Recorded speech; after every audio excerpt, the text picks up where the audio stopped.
My name is Kelly, and I have an unhealthy obsession with serial killers.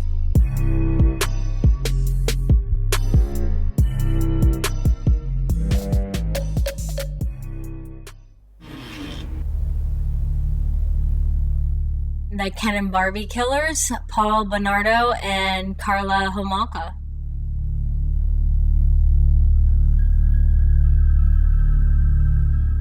This is Kelly, and we have king-size killers and bite-sized bits. This segment's going to be on the Ken and Barbie Killers, Bernardo and Karla Homolka. They were two special people out of Canada. He actually started out as the Scarborough rapist, easy for me to say. And he would actually attack women as they got off of buses, usually from behind, so it was always hard for them to capture him. But he would come up from behind them, and he would rape them, and he would make them degrade themselves as he did so. I think he had like up to a series of like 24 rapes or attempts during that whole time.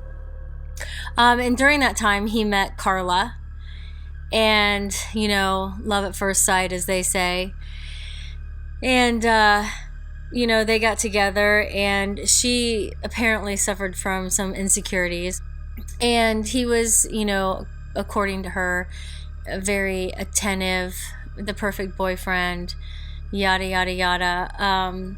But as time went on, he kind of started to exhibit some odd behaviors as far as like what he wanted to do in the bedroom and stuff. And so on Christmas Eve, he decided that he wanted Karla's, I think she was 15 years old. Her name was Tammy. So he knew she was a virgin. And so Karla decided to offer her up to him. And since obviously Karla wasn't a virgin. So that's what she did. She drugged her sister, and they got out the video camera. And so Paul raped her sister while she videotaped it, and held, I think it was chloroform over her mouth. And then Karla actually raped her own sister. And in doing so, while holding the chloroform, her sister started to vomit. And she aspirated on her own vomit.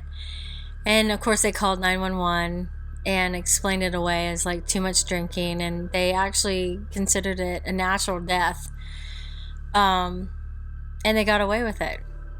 And this took place while her family was upstairs sleeping.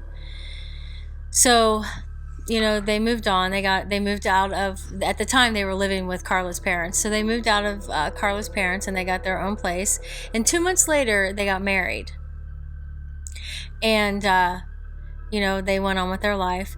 And so then they decided to start kidnapping women or young girls off the street. And so that's what they did.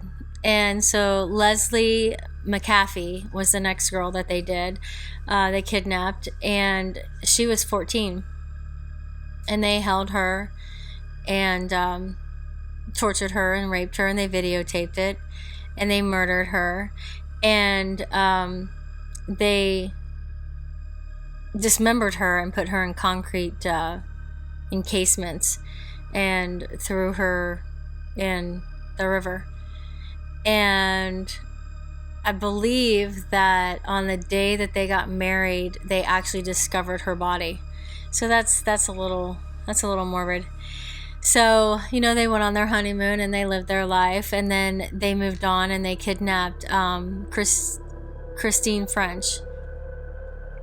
And they held her, and they tortured and raped and they murdered her. They strangled her, I think. And they think they strangled both of them. And they got rid of her body. And so all the while, they kept these videos, and they would kidnap other girls and they would drug them. And these girls would wake up with no recollection of what had happened, but they did survive. So they only ended up killing the three girls. And one night they got into, Karla and Paul got into a really nasty fight, and he beat her with a flashlight. So she ended up in the hospital. She was admitted to St. Catherine's General Hospital after he had hit her with the flashlight. He was arrested and charged with assault with a weapon and released on bail, and she never returned to their house.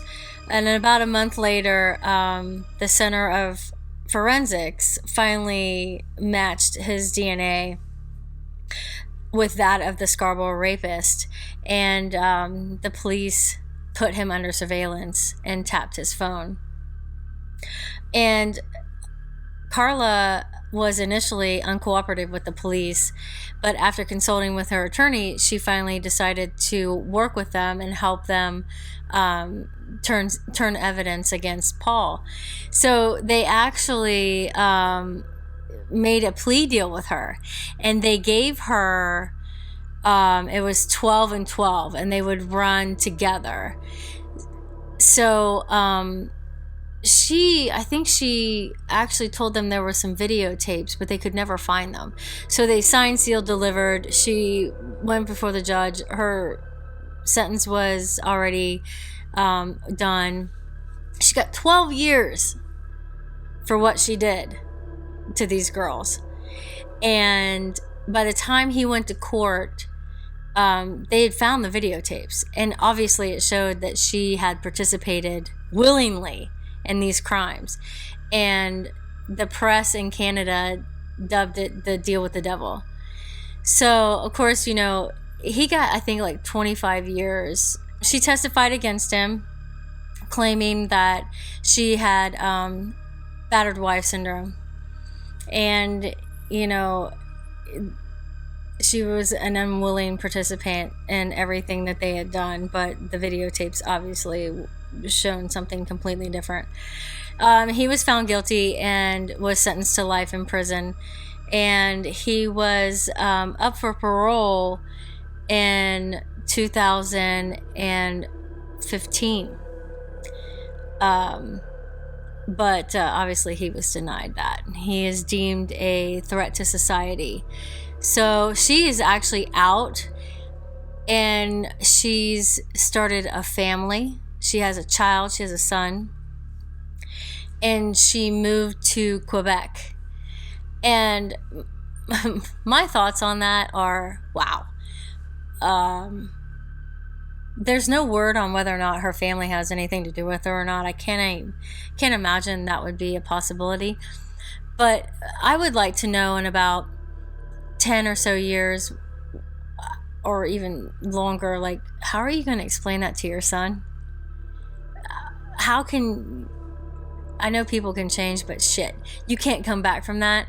And how are you going to explain to your son what you did? Because you can't keep it from him. He will find out. And how he is going to live with that, and how his children will live with that. And is that fair? I mean, everyone has their own opinion, and I really don't care for any feedback on that. I'm just saying, like, how would you feel about, like, how would you just explain any of that?